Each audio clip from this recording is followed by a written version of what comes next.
ఒక ప్రత్యేకమైన సమయంలో సిద్ధం చేసుకో.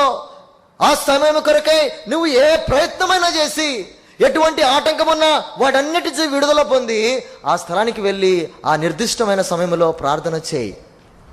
బక్సింగ్ అంకుల్ సిఎంసి వెల్లూరులో ఆల్మోస్ట్ చనిపోతాడు అనుకున్న తర్వాత దేవుడు ఆయనని బ్రతికించి మందిరంలోనికి తీసుకొని వచ్చారు.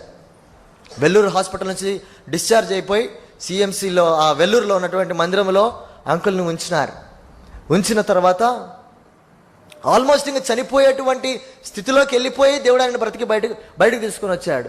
శక్తి లేదు, ఏమాత్రము బలము లేదు. ఆ విధంగా అలా పండుకున్నాడు అంతే, ఒక శవములాగా పడిపోయినాడు బెడ్ మీద అంతే.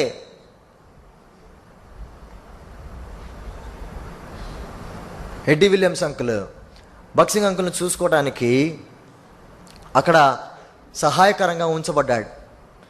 అయితే ఆ హాస్పిటల్ అంతా బాగా అలసిపోయిన కారణాన్ని బట్టి ఎడ్డీ విలియమ్స్ అంకుల్ ఆ రూమ్కి బయట కుర్చీలో ఆ విధంగానే నిద్రపోయాడంట.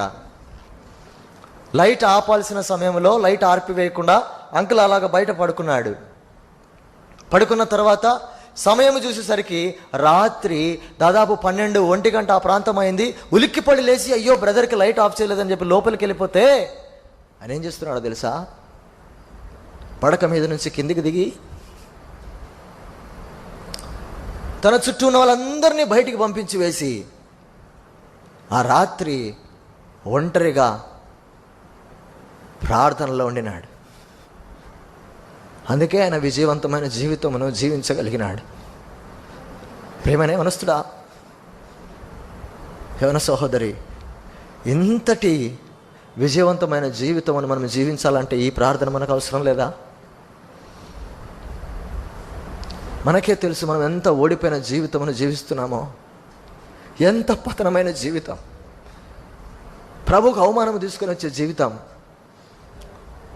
చేయకూడని పాపములు, ఆలోచించకూడని ఆలోచనలు, దుర్మార్గమైన పనులు, మనము చేసే ప్రతి ఒక్క పాపము దేవుని అవమానపరిచేది.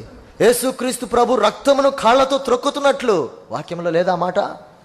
పరిశుద్ధాత్మను దుఃఖపరుస్తున్నట్లు వాక్యంలో లేదా మాట?